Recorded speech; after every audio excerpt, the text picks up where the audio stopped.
Sometimes we forget why we're here. It's easy to fall off track. These help us remember. These battle scars don't look like they're fading, don't look like they're ever gone away, ain't never gonna change. These battles. Growing up, I had a dream, something no one else could see. Tell me what it means when your faith is falling beneath your knees and you can't breathe. Everything you see reminds you of what you're not, or something you won't be. You gotta take what you're given, that's how we live it. Don't be mad at the system, it's simply how we've existed. I hear a lot of people talking like they politicians. It's true to be an accountant because it's safe in the business, not because they want to do it, just because they heard it pays. And who the fuck wants to be poor, knowing that's how we've been raised? Society is getting heavy, I can feel the weight, the pressure of success. It's like 100 million pounds of shame, and that's the reason I'm staying up late, trying to find a way to escape the stereotypes of this day and age. Is making me feel like the only way I'll be happy is getting signed to a label and making money through rapping. I wanna share my emotion because this world is attacking the very principle of life that lets the people be happy. If you don't have a reason to breathe, why even live? These battles cause our impressions of everything that it is.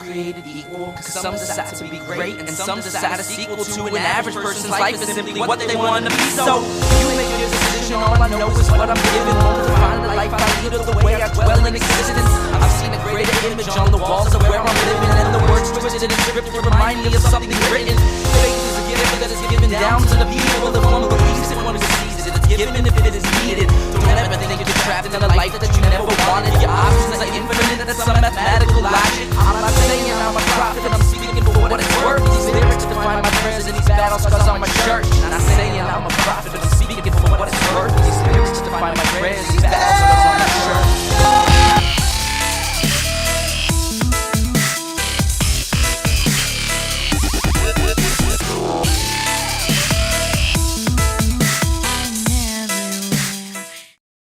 Hi, this is Karen Ann Harlos.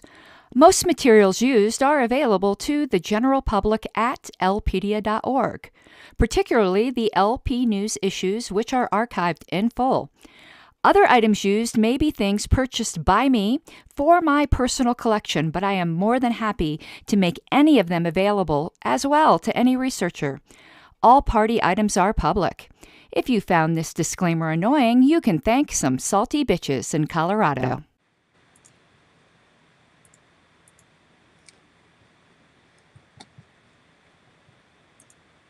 Okay there. I'm having a tiny bit of technical difficulties because I did not have time to get ready. And you might notice there's a little bit of an icky sound because I'm using my built-in mic. So, 1 second here. I've got to figure out why my good mic isn't working. So hopefully you'll bear with me 1 second. My husband was down here messing with stuff, and I think he unplugged some things. Otherwise, we might have to do this with the built-in mic. Let's see. And I totally apologize, but that's what comes from being live. Yep, now we going. Let me switch. Okay.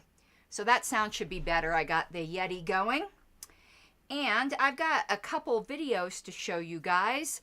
And I'm going to have to cue them up manually because, again, I hadn't been feeling well. You might have seen on my social medias that I had had terrible, terrible, terrible dizzy spells yesterday. And it's better today, but not completely better. So I was completely rushing to get here in time. But I wanted to do this. So, yeah, let me get these videos queued up if I can. Sorry I didn't have them queued up beginning, but let me tell you what you're going to be watching. I have the 1972 convention tapes. They are publicly available on Lpedia. If you go to the 1972 convention article, you'll see the audio recordings there. They were in D. Frank's basement. They were reel to reel. So you can imagine the quality is not great, but it's fantastic that we have these to begin with. I extracted out several clips from these 1972 recordings. The first one we're going to listen to is from Tony Nathan. I have it done in a video file, but it's just audio, you know, where you put up an image. This is Tony Nathan, just to give you a little bit of an idea of her spirit. And let me set it up. They were arguing over, when they were adopting the platform, whether they should adopt platform planks first or a statement of principles first. And she was very, very adamant that we needed to adopt a statement of principles first. So here's feisty little Tony Nathan. And I say little because she was so tiny. I don't mean that to be disrespectful. So let me find that video. Give me 1 second here. Here we go. Let's get this going. Huh. No sound, huh? Why isn't it playing? I hate when I have technical difficulties. Let's try this again. You guys will have to let me know if you hear anything. If not, we'll just skip it.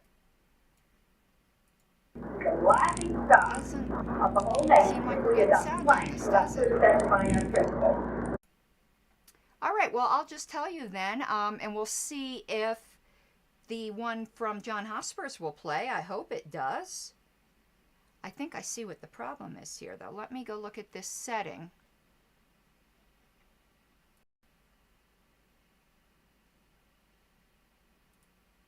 Let's try it one more time. If not, we'll move on to the next one, and I'll put it in the, when I re-upload this. Nope, no sound. Let's try the John Hospers one. It's no big deal otherwise. Oh, but I wanted to let you know what she said. So when they were arguing, Tony basically was like, we will be the laughing stock of the world if we adopt a platform without first specifying our principles. And she was exactly right. So let me see if I can get the John Hospers one up. I sure hope so. Otherwise, again, I will insert both of these in the remix version that I always upload afterwards. Let's try to do this. We, the members of the Libertarian Party... No, it doesn't seem like it. This is so strange. Unless you guys are hearing something, I am not. Each individual has the right to exercise sole dominion over his own life. Yeah, that's my video. That's on YouTube. But my system audio is what's not working, and I do not know why. So we will just skip past that and go on to the main thing, and I will insert those into either the video or we'll add it to the next show. When I say into the video, I mean when I do re-upload it, because I put up an edited version. But let me see something here. I'm going to see if something's going on with my... Let me look up sound preferences and see for some reason why my system audio isn't working. Try one other thing. Output.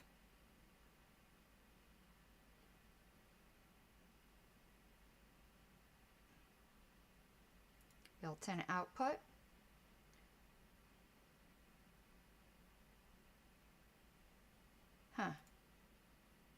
Let's just, okay. We're going to forget about that. We will do that probably maybe next time. Maybe I'll just cue it up for next time. So let me get up on the screen the political perspectives that we're going to be going over this time. I am just absolutely lucky even just to be here because, again, not feeling terribly well. So let's see if we can get this up on the screen. Here we go. Let me just move it over to the side away from me. And I have to scoot this way. Here we go. Alrighty. So, again, we always do a separate episode of the political perspectives. I don't have anything playing right now, Lindsay, so are you guys hearing my voice okay? Because there's no videos playing at this point. Let me know if my mic is okay, because it's showing that it is. It was just that the videos weren't working out. So, on to the political perspective. We've got number 5. Don't let the fire go out. Okay. I just am scanning over it here a bit. Now, if you remember, all the other political perspectives we did were them talking about the Democratic and the Republican nominees. Now that we've had a convention and we have our own nominees, that is what the focus is being shifted to. And you can tell I just got a little photocopy of it here because I wrote all over some of it. Okay, perfect. The mic's working. The videos did it. Shit happens. Okay, here we go. Things look better now than we had hoped for in our wildest dreams as recently as 4 months ago, and that is true. A lot happened in 4 months. We have an outstanding ticket, a libertarian philosopher whose work has been praised by virtually every sect in the movement and who enjoys a great deal of respect in the intellectual community, plus a charming, articulate woman with extensive contacts in the communications industry. Yeah, Tony, I believe, hosted a radio show, if I remember correctly. Some of you guys in the audience may know more. You always supplement my knowledge. Oh, and something I wanted to tell you with John Hospers. There is, you know, he did that book, Libertarianism, I believe it's like a philosophy for a new generation. The title I might be a little bit off on, but he wrote that book at the time, general time frame of this, and I believe it was before he got the nomination. Probably he wrote it 1970-ish. Well, his students are putting out a 50th anniversary edition. I just heard back again. I asked them for an update, and I probably got the email maybe an hour ago about the update. There are some chapters. What it is basically little essays by people who are in the movement now. And I was blessed to be able to write one of the chapters and also part of the introduction. The introduction is about John Hospers and the Statement of Principles, which you guys know is my particular obsession. So they did like a little interview with me that ended up being the introduction to the book. And then I wrote a chapter. God, this is going to be fun, right? I wish I could read it, but again, not going to release it before the book comes out. But I wrote a chapter on distinguishing libertarian arguments either for or against abortion from Republican or Democrat arguments. Because what I find is, you know, most of us come into libertarianism from one of those two parties. Very few of us are second generation libertarians. And this is an issue that so many people care about. But I find that people on both sides of it do not make libertarian arguments. They still argue as if they are a Republican or a Democrat. And of course, you guys know I come from the pro-life side, and most of the people who I might agree with in some ways, they argue like a Republican. They do not make a libertarian, quote-unquote, pro-life argument. And to me, that's a serious flaw. And I also think some people from the pro-choice side, they don't make a libertarian pro-choice argument. They make a Democrat pro-choice argument.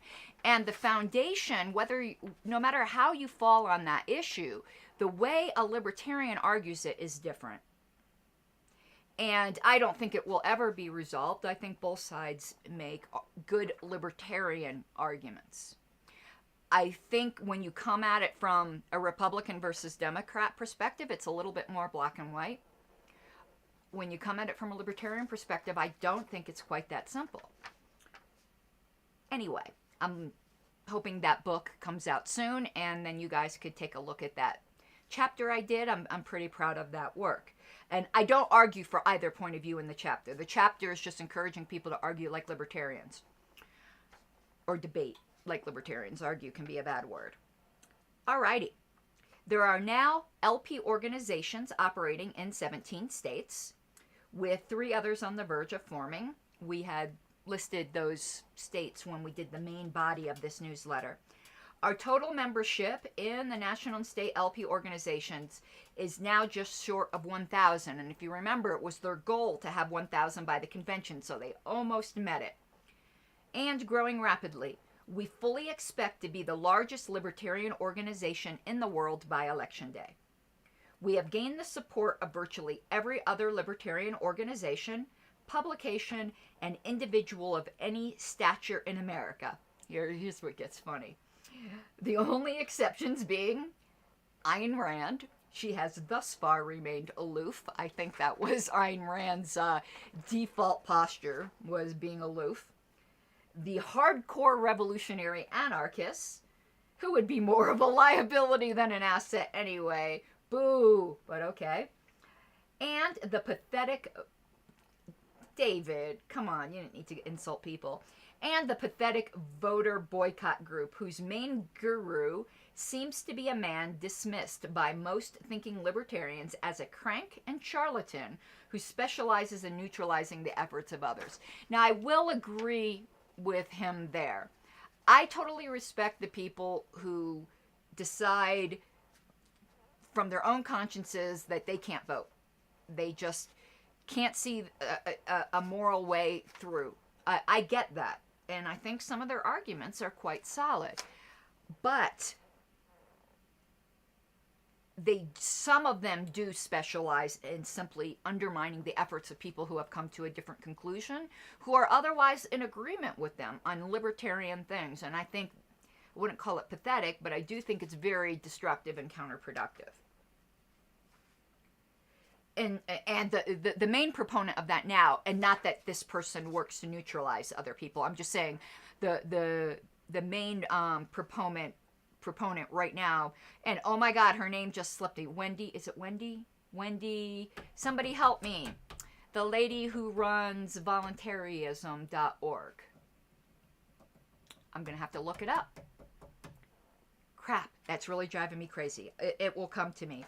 Now, she's very vehement anti-voter, but I don't think she works on neutralizing the efforts of others. Okay, continuing. In some, things look good, very good. Thus, the greatest danger we face is one of expecting too much in the way of immediate results. If everyone gets tired by mid-August just because the campaign hasn't taken off fully, we will defeat ourselves. No one else can do it. McElroy. Wendy McElroy. I knew it would come to me. The worst problem we face in getting off the ground is raising money. Ain't that always the case? This is why we have asked elsewhere in this issue that everyone dig into their pockets as deep as they possibly can to provide seed money. This alone won't even begin to provide the revenue we need, but it will make it possible for us to generate that revenue. If we get, say, $2,000 now, we can go ahead with plans for fundraising ads and mailings, which will generate the real money in mid-August and September. In the meantime, we urge that everyone work on 3 things which don't require much money, but which are vitally important. First and foremost, and here you guys will recognize this, holy moly, the story never changes. First and foremost, begin circulating ballot petitions. The more things change, the more they stay the same.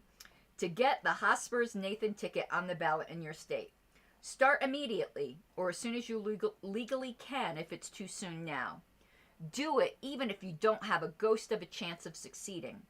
It's one of the best ways to get publicity and to get people to take LP literature. True. Second, begin laying plans to reach dissatisfied McGovern Democrats, if McGovern doesn't get the Democratic nomination, and Ashbrook Republicans. The best time to get these people is right after the respective party conventions, which I think were happening in July of 1972, which would have been during the time that this newsletter was getting mailed out. And third, keep working on recruiting new LP members. and building an LP organization in your state. Things are ripe for an organizational meeting in several states, such as Arizona, Ohio, and Washington. To encourage an extra effort in the membership recruiting department, we make this offer. Everyone who brings in one new member, I lost my spot. Oh, here we go. 2 in the case of student members before August 20th will be sent absolutely free a handsome and striking poster dramatizing the message of Atlas Shrugged. I'd love to see that poster. So much stuff lost. These posters, a 22 inches square with a graphic designed by New Hampshire temporary chairman Art Ketchen in royal blue on a white background. If you want to buy one, they're $1.50. But we'd rather give you one free for bringing in a member. Man, I would love to see that poster. The main thing is keep plugging, spread the word, and don't get discouraged between now and September. And I like this last point. And send money. Oh, boy. Okay, so that was it for the political perspective, where they're just pretty much pimping our candidates. But there's another section here you can see that says new materials available. So let's go over that because we did not go over it last time. And some of this stuff might be the subject of bonus episodes. As I said, there's going to be probably 3 more bonus episodes for this issue. Enclosed with this newsletter, all LP members will find a copy of the 1972 platform and 2 buttons. A break free and a Hosper's Nathan button. If you guys looked at the graphic for, and I don't think I have it here. I'm going to look on my desktop. The graphic that I put out for this show. Oh yeah, let me see if I can get this also up on the screen just for a second here. There you go. You see that up there, that Hosper's Nathan button up in their upper right-hand corner? I believe that's the button that they're talking about. And then there was another button that just said break free, like this poster in the middle. And this little collage here does show some things from that time period. Up in the very upper right-hand corner, check out that Glamour Shots picture of Tony Nathan. She was quite a beautiful woman. And then you can see some posters and a professional headshot of Tony. So I really happen to like this particular collage. But yeah, there is the button. All right. So 2 buttons, blah, blah, blah. Also enclosed is an order form which you can use to order more of these infinitely desirable items or any other LP material for that matter. I don't think I have that order form, which is a shame. There was a lot of stuff that were like loose that went with these newsletters that are no longer included. And I did go to see if any of the used booksellers who were selling these old newsletters had the enclosures, and no one did. Because I would have bought a copy if they did. Because we want to get out as many platforms as possible, we have reduced the price to about 1/3 less than we charge for the temporary platform. Now, we're so not used to that today because we can just print things out, but they used to charge back then to send out copies of the platform. We got out 6,000 copies of the temporary and hope to get out a minimum of 50,000 of the permanent version. Over 6,000 of the first printing of 10,000 have already been sent out, but this is just the beginning. To give everyone an incentive to order, we have a special deal, good this month only, to August 20th, whereby you can get 25 platforms and 5 Hosper's Nathan buttons for just $4, the price you would have paid for 25 temporary platforms alone. We'll even include 25 membership applications. They used to charge actually for the membership applications. Remember, copying back then wasn't quite so easy as it is today. And they actually did have mimeograph machines back then. So what are you waiting for? Another new item, so new it isn't even on the order form, is the official Hosper's Nathan bumper sticker. I've never seen this bumper sticker. I would expect it looks something like what I showed you in, let me pull this back up again. I would expect it looks something like the bottom there, that might look like a bumper sticker at the bottom of that collage right under where it says June, July. But that's actually the bottom of that Break Free poster. But I expect that's probably what the bumper sticker looked like. I would love to see it. But I have not seen it yet, so I am guessing. Where are we at here? Oh, they describe it. This is a 3-color vinyl job. Red, white, and blue. What else? A full 15 inches long. Yeah, those old bumper stickers, if you remember, they used to be giant. I guess it's because the bumpers on those old cars were giant, but you don't see 15-inch bumper stickers anymore. I have some, not of the Hosper's Nathan, but I have some old bumper stickers, and yeah, they're like ginormous. And then they give the prices for them. We also still have a few, very few, laissez-faire buttons. And I showed you guys a copy of that button last episode. And about 6 copies of The Great Libertarian Record, Won't Get Fooled Again by The Who. I never really thought that song was libertarian. I guess I'm going to have to listen to it again. Don't come for me. I'm not particularly a Who fan, but maybe I'll become one. Perfect for rallies, cell meetings. They called them cell meetings. That's great. Or whatever. Both the LF buttons and the Who record are in short supply and will not be renewed. So if you want either of these items, order now. By next month, we'll have some Hosper's Nathan campaign brochures. I do not think I have any of those. Maybe I'll have to look around or maybe see if I can buy some somewhere. So that is it for the political perspective, but there's something else I found I wanted to show you. I had this in my materials here, and I forgot about it. So, this is the Individualist. Get it in front of the camera here. There we go. I had bought this on eBay, but again, you know, I'm more than willing to make my personal library available to anyone. And on the back cover, it's the same ad that was in Reason, except for in red print. But I just figured I'd show you, you know, full page back cover. That had to, you know, be somewhat pricey unless they did it for them for free because they were fellow libertarians. I don't know. And interesting, in the inside, you can see there was another conference, and it was put out by the Society for Individual Liberty.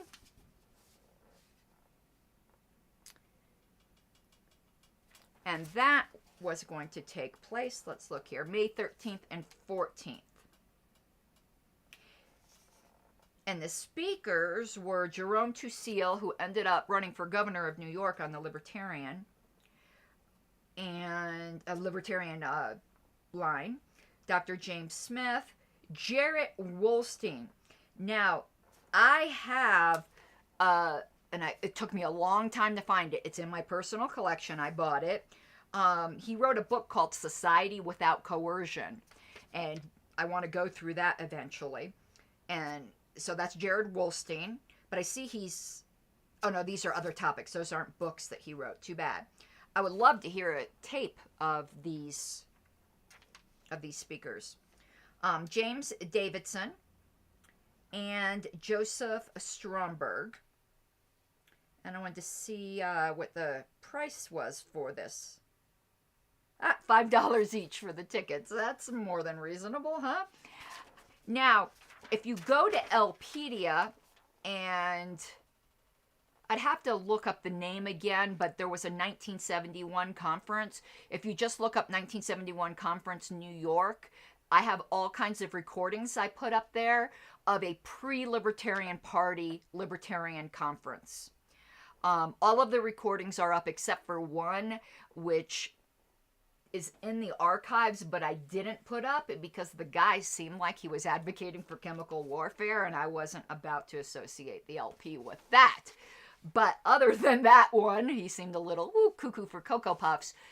There's some great old talks. They are up on Elpedia, so you could take a listen to them. And I found some other things that I didn't know. I did have some enclosures that I wanted to go over with you guys. This was one from a prior newsletter, and I don't think I showed you. So this was from the recruiting contest. And also, here, well, maybe I do have I do have that order form. It was mixed in with something else.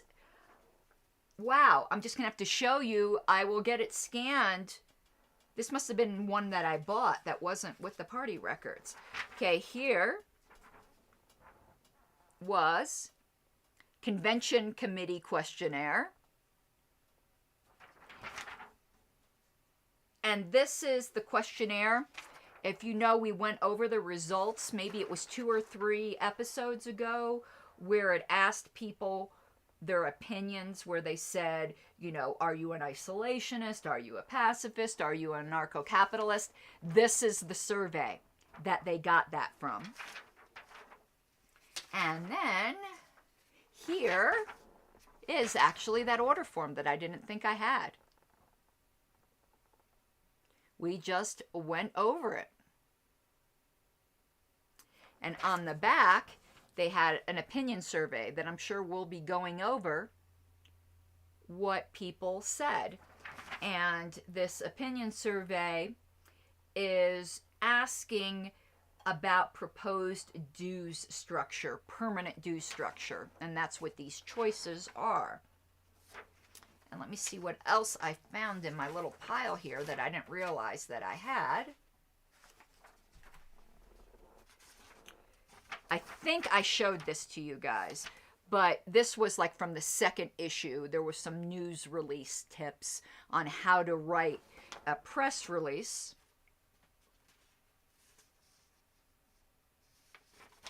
And they gave a little collage of press that we had gotten so far. What I like is on the back here on some of their tips.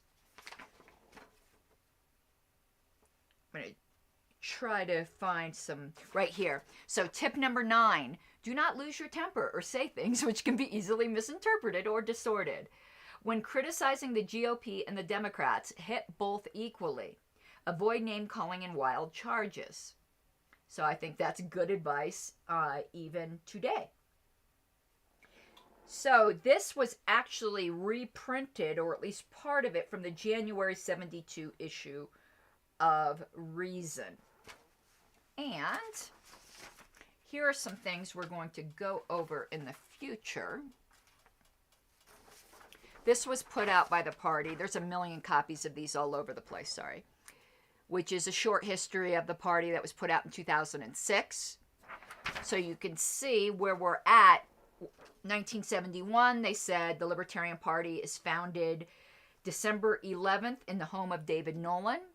So, wow, this takes a side in the Colorado Springs versus Westminster debate, because David Nolan's home was in Westminster.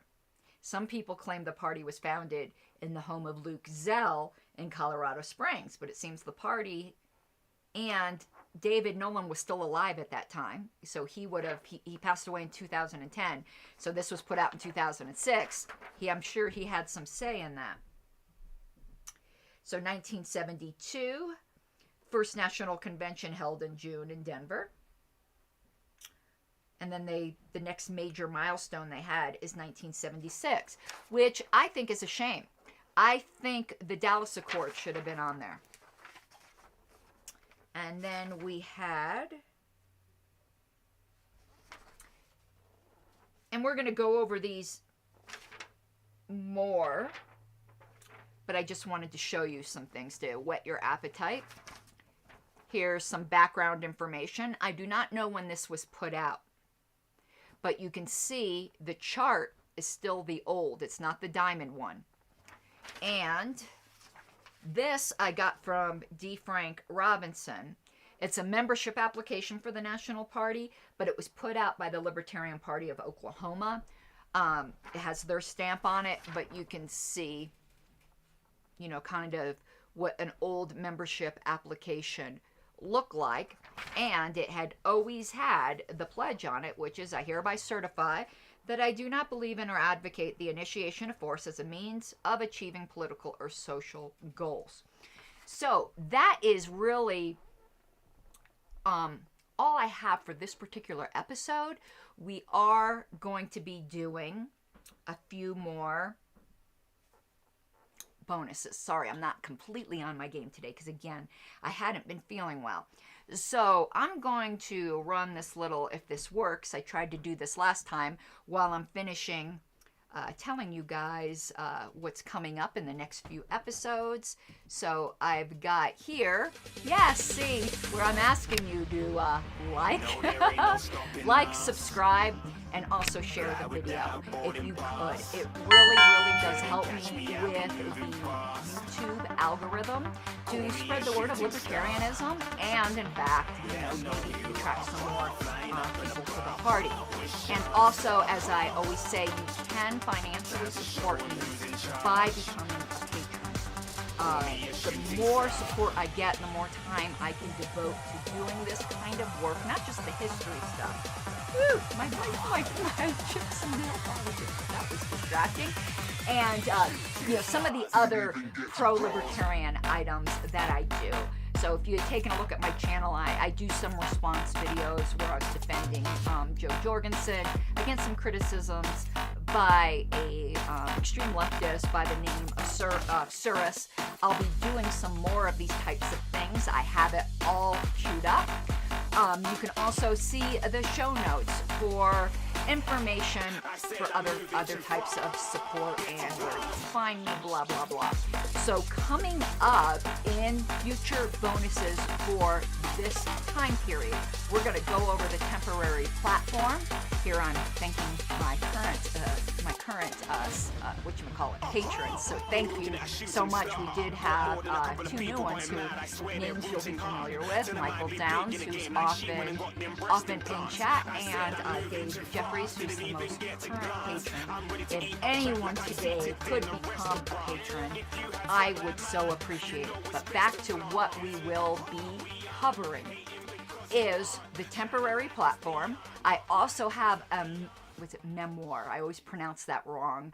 A memory piece written by D. Frank Robinson, where he talks about the first convention. And that will be part of the bonus episodes. We'll play those two videos that I couldn't get up and running. And also, there might be some magazine articles or other things from that time period. So we're looking at least 2 more bonus episodes, potentially 3, before we move on to the August LP news. As you can see here up on the screen, I am doing some patron-only content.